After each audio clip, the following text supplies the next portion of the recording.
नमस्कार सभी साथियों का एक बार फिर से स्वागत है। साथियों, आज की क्लास में हम बहुत ही महत्वपूर्ण 40 क्वेश्चन लेकर आए हैं, जो कि 2024 में होने वाले सभी एग्जाम में आपको इनमें से एक या दो क्वेश्चन देखने को मिलेगा। तो इसलिए आज की क्लास आप सभी के लिए बहुत ही फायदेमंद रहेगी। तो सभी साथी वीडियो में लास्ट तक हमारे साथ बने रहना। तो देखिए आज का पहला क्वेश्चन, इंदिरा गांधी राष्ट्रीय मुक्त विश्वविद्यालय की स्थापना कब हुई? तो साथियों, इंदिरा गांधी राष्ट्रीय मुक्त विश्वविद्यालय की स्थापना हुई थी 1985 ईस्वी में। तो ऑप्शन भी यहाँ पर इसका राइट आंसर होगा। अब यहाँ पर क्वेश्चन ये बनता है कि जो इंदिरा गांधी राष्ट्रीय मुक्त विश्वविद्यालय है, तो इसकी स्थापना 1985 में हुई थी। तो कहाँ पर हुई थी? तो साथियों, इसकी स्थापना हुई थी नई दिल्ली के अंदर। कहाँ पर? नई दिल्ली के अंदर। तो ये भी आपको याद रखना है। जो इंदिरा गांधी राष्ट्रीय मुक्त विश्वविद्यालय है, इसकी स्थापना 1985 में नई दिल्ली के अंदर हुई थी। अभी देखिए नेक्स्ट क्वेश्चन। क्वेश्चन नंबर 2, केंद्रीय अंग्रेजी व विदेशी भाषा का संस्थान कहाँ है? तो साथियों, जो केंद्रीय अंग्रेजी व विदेशी भाषा का जो संस्थान है, तो ये कहाँ पर है? तो ये है हैदराबाद के अंदर। तो ऑप्शन ए यहाँ पर आपका राइट आंसर होगा। इसकी स्थापना कब की गई थी? तो इसकी स्थापना की गई थी 1958 में। तो सन 1958 में केंद्रीय अंग्रेजी व विदेशी भाषा संस्थान की स्थापना हैदराबाद में की गई थी। अभी देखिए नेक्स्ट क्वेश्चन नंबर 3, भारतीय पशु चिकित्सा अनुसंधान संस्थान कहाँ स्थित है? तो साथियों, जो भारतीय पशु चिकित्सा अनुसंधान संस्थान है, तो ये इज्जत नगर के अंदर ये स्थित है। तो ऑप्शन डी यहाँ पर आपका राइट आंसर होगा। जो इज्जत नगर है ये कहाँ पर है? तो साथियों, ये उत्तर प्रदेश के बरेली जिले के अंदर है। कहाँ पर? उत्तर प्रदेश के बरेली जिले के अंदर है ये। तो वहाँ पर इज्जत नगर के अंदर इसकी स्थापना हुई थी। और जो भारतीय पशु चिकित्सा अनुसंधान संस्थान है, इसकी स्थापना कब हुई थी? तो इसकी स्थापना की गई थी 1989 में। तो 1989 में इसकी स्थापना की गई थी बरेली के इज्जत नगर में। तो अभी चलते हैं नेक्स्ट क्वेश्चन पर। क्वेश्चन नंबर 4, भारतीय खनन विद्यालय कहाँ स्थित है? तो साथियों, जो इंडियन स्कूल ऑफ माइंस है, तो ये कहाँ पर स्थित है? तो ये बिहार के धनबाद में स्थित है। तो ऑप्शन भी यहाँ पर इसका राइट आंसर होगा। और इसकी स्थापना कब की गई थी? तो इसकी स्थापना की गई थी 1926 में। जो भारतीय खनन विद्यालय है, इसकी स्थापना हुई थी कब? 1926 में, बिहार के धनबाद में। तो अभी चलते हैं नेक्स्ट क्वेश्चन पर। Question number 5, fort William college कहाँ है? तो जो फोर्ट विलियम कॉलेज है, तो ये कहाँ पर है? तो ये कोलकाता के अंदर ये फोर्ट विलियम कॉलेज है। तो ऑप्शन डी यहाँ पर इसका राइट आंसर होगा। जो फोर्ट विलियम कॉलेज है, तो इसकी स्थापना कब हुई थी? तो इसकी स्थापना की गई थी 10 जुलाई 1800 में। कब की गई थी इसकी स्थापना? 10 जुलाई 1800 में। और किसने की थी? तो इसकी स्थापना की थी लॉर्ड वेलेजली ने। लॉर्ड वेलेजली ने। लॉर्ड वेलेजली ने इसकी स्थापना 10 जुलाई 1800 में कोलकाता के अंदर की थी। किसकी? फोर्ट विलियम कॉलेज की। अभी देखिए नेक्स्ट क्वेश्चन नंबर 6, विश्व भारती विश्वविद्यालय की स्थापना किसने की थी? तो विश्व भारती विश्वविद्यालय की स्थापना किसने की थी? तो इसकी स्थापना की थी रविंद्रनाथ टैगोर ने। तो ऑप्शन ए यहाँ पर इसका राइट आंसर होगा। रविंद्रनाथ टैगोर ने विश्व भारती विश्वविद्यालय की स्थापना की थी। और कब की थी ये? 1921 में। 1921 में पश्चिमी बंगाल के शांति निकेतन नगर में इसकी स्थापना की थी। कहाँ पर? पश्चिमी बंगाल के शांति निकेतन, शांति निकेतन, शांति निकेतन नगर के अंदर इसकी स्थापना की थी। तो याद रखना, विश्व भारती विश्वविद्यालय की स्थापना रविंद्रनाथ टैगोर ने 1921 में पश्चिमी बंगाल के शांति निकेतन नगर में की थी। अभी देखिए नेक्स्ट क्वेश्चन नंबर 7, शिक्षा में सुधार हेतु ब्रिटिश सरकार ने सैडलर आयोग कब नियुक्त किया? तो साथियों, शिक्षा में सुधार के लिए ब्रिटिश सरकार ने एक सैडलर आयोग है, तो इसकी नियुक्ति की थी। तो इसकी नियुक्ति वो कब की थी? तो इसकी नियुक्ति की थी 1917 में। तो ऑप्शन भी यहाँ पर इसका राइट आंसर होगा। जो शिक्षा में सुधार हेतु ब्रिटिश सरकार ने सैडलर आयोग की जो नियुक्ति की थी, ये कहाँ पर की थी? कलकत्ता के अंदर। कलकत्ता के अंदर इसकी नियुक्ति की थी 1917 में। और किसने की थी इसकी नियुक्ति? तो इसकी नियुक्ति की थी M.E. सैडलर ने। M.E. सैडलर।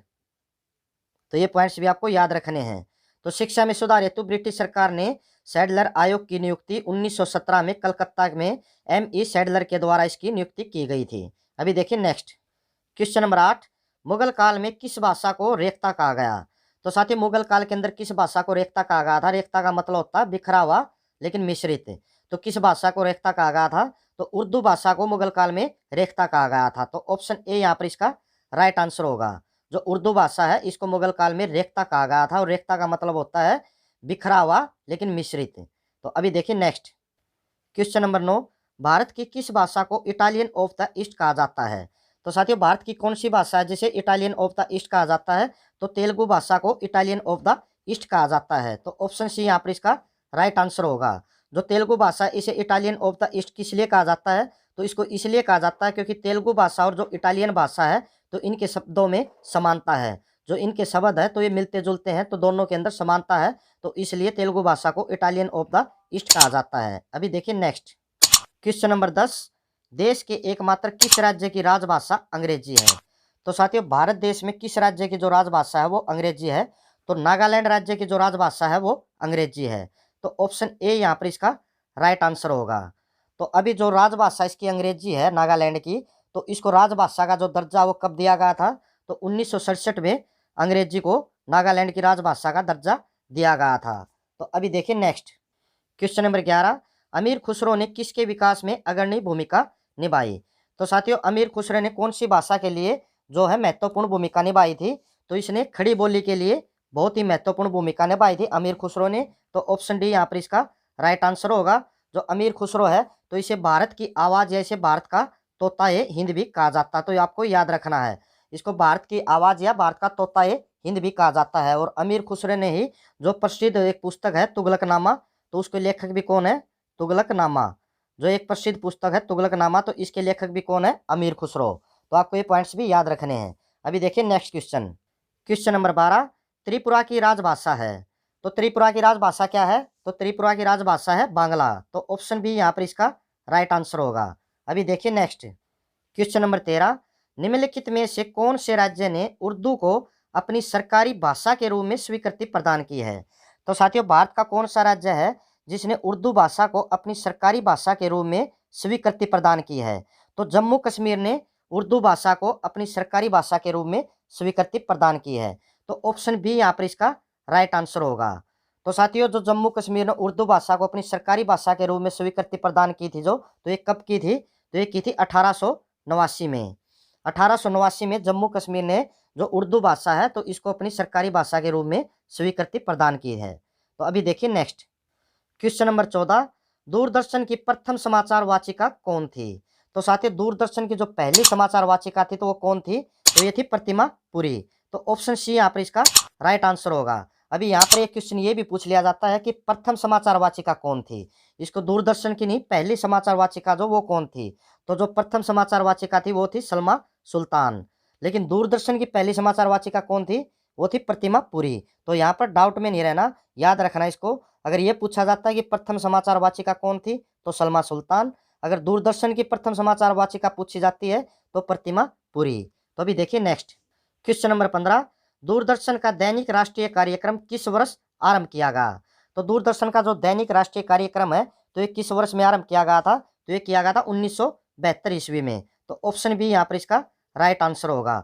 1972 में जो दूरदर्शन का जो दैनिक राष्ट्रीय कार्यक्रम है तो इसका आरंभ किया गया था। अभी देखिए नेक्स्ट क्वेश्चन, क्वेश्चन नंबर 16, निम्नलिखित में से किस भक्ति संत ने अपने संदेश के प्रचार के लिए सबसे पहले हिंदी का प्रयोग किया? तो साथियों किस भक्ति संत ने अपने संदेश के प्रचार के लिए सबसे पहले हिंदी का प्रयोग किया था? तो ये किया था रामानंद ने। तो ऑप्शन सी यहाँ पर इसका राइट आंसर होगा। जो रामानंद है तो एक संत था ये रामानंद, तो रामानंद संत ने अपने संदेश के प्रचार के लिए सबसे पहले हिंदी का प्रयोग किया था। और जो एक भक्ति आंदोलन चला था 12वीं शताब्दी में इसकी शुरुआत हुई थी, तो जो भक्ति आंदोलन था उसकी शुरुआत भी किसने की थी? तो वो भी रामानंद ने ही उसकी शुरुआत की थी। किसकी? भक्ति आंदोलन की।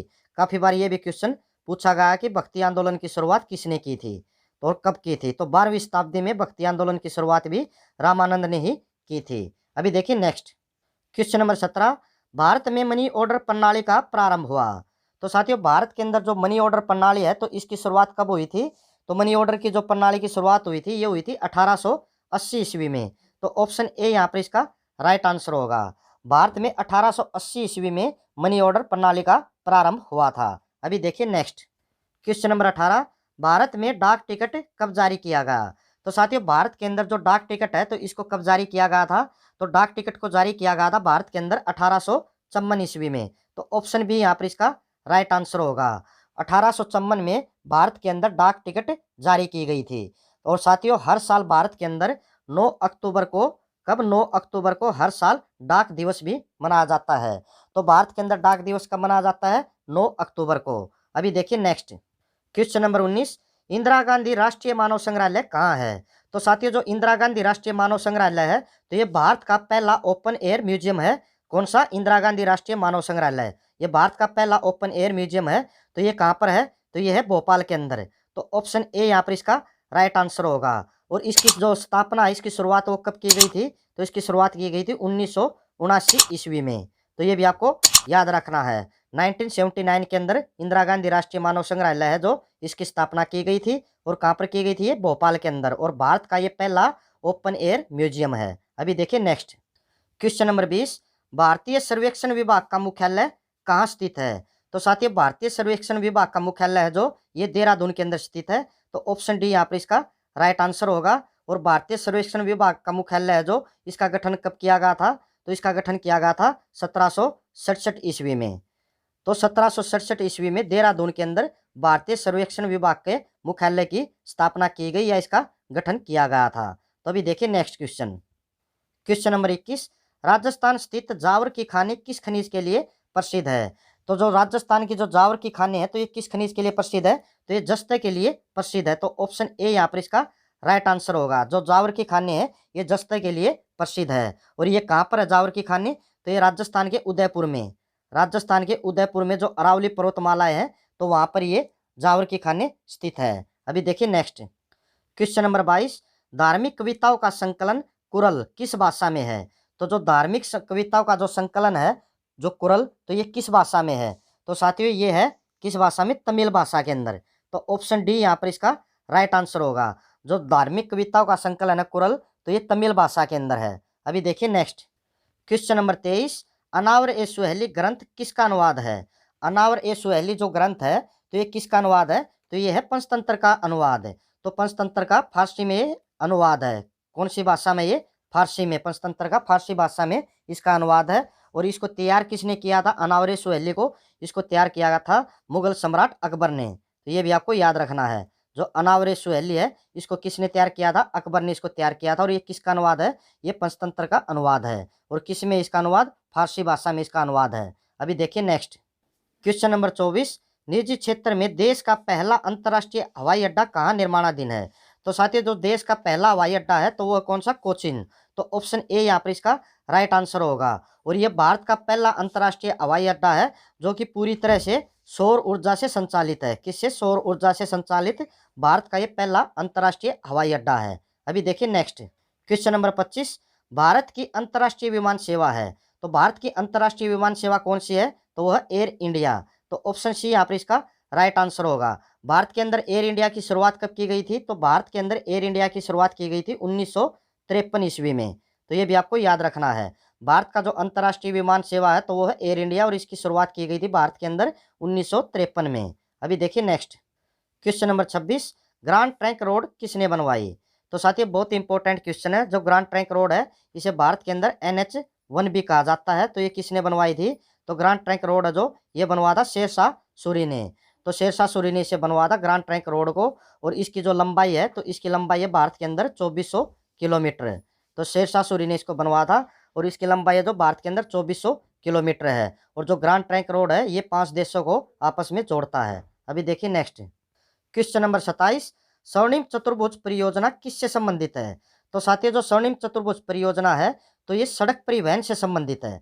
तो ऑप्शन ए यहाँ पर इसका राइट आंसर होगा। और जो स्वर्णिम चतुर्भुज परियोजना है तो इसकी शुरुआत कब की थी? इसकी शुरुआत की थी 1995 ईस्वी में। 1995 ईस्वी में जो तत्कालीन प्रधानमंत्री थे कौन? अटल बिहारी वाजपेयी। अटल बिहारी वाजपेयी ने 1995 ईस्वी में स्वर्णिम चतुर्भुज परियोजना की शुरुआत की थी। और ये सड़क परिवहन से संबंधित है। अभी देखिए नेक्स्ट क्वेश्चन नंबर 28। पूर्व पश्चिम एवं उत्तर दक्षिण एक्सप्रेस राजमार्ग एक दूसरे को काटते हैं। तो साथियों, जो पूर्व पश्चिम राजमार्ग है कौन सा है? NH27। और जो उत्तर दक्षिण है तो ये है NH44। तो ये दोनों जो एक्सप्रेस राजमार्ग है तो ये एक दूसरे को कहाँ पर काटते हैं? तो ये काटते हैं एक दूसरे को झांसी के अंदर। तो ऑप्शन डी यहाँ पर इसका राइट आंसर होगा। जो NH27 और NH44 है ये दोनों झांसी के अंदर एक दूसरे को काटते हैं। अभी देखिए नेक्स्ट क्वेश्चन नंबर 29। राष्ट्रीय राजमार्ग संख्या 7 कितने राज्यों से होकर गुजरती है? तो साथियों, जो नेशनल हाईवे 7 है तो ये कितने राज्यों से होकर गुजरता है? तो ये गुजरता है 6 राज्यों से। तो ऑप्शन सी यहाँ पर इसका राइट आंसर होगा। 6 राज्य कौन कौन से है? तो साथियों, जो नेशनल हाईवे 7 है तो ये उत्तर प्रदेश से कन्याकुमारी तक है। तो उत्तर प्रदेश, मध्य प्रदेश, महाराष्ट्र, उसके बाद आंध्र प्रदेश, कर्नाटक और तमिलनाडु, इन 6 राज्यों से गुजरता है। और ये पहले भारत का सबसे लंबा नेशनल हाईवे था। कौन सा? NH7। तो भारत का ये पहले सबसे लंबा नेशनल हाईवे था, लेकिन अभी वर्तमान में जो भारत का सबसे लंबा नेशनल हाईवे है तो वो है NH44। तो अभी कौन सा सबसे लंबा नेशनल हाईवे? NH44। और पहले कौन सा था? NH7। जो NH7 है इसकी लंबाई कितनी है NH7 की? तो साथियों NH7 की लंबाई है 2369 किलोमीटर। तो 2369 किलोमीटर NH7 की लंबाई है और ये 6 राज्यों से गुजरता है। अभी देखिए नेक्स्ट क्वेश्चन नंबर 30। निम्नलिखित में से कौन ऊर्जा के गैर परंपरागत स्रोत की श्रेणी में आता है? तो कौन सा है जो ऊर्जा के गैर परंपरागत स्रोत में आता है? तो साथियों ये आता है बायोगैस। तो ऑप्शन बी यहाँ पर इसका राइट आंसर होगा। जो बायोगैस है तो ये ऊर्जा के गैर परंपरागत स्रोत की श्रेणी में आता है। अभी देखिए नेक्स्ट क्वेश्चन नंबर 31। निम्नलिखित में से किस प्रकार की ऊर्जा से सबसे कम वायु प्रदूषण होता है? तो कौन सी ऊर्जा है जिससे सबसे कम वायु प्रदूषण होता है? तो साथी सौर ऊर्जा से सबसे कम वायु प्रदूषण होता है।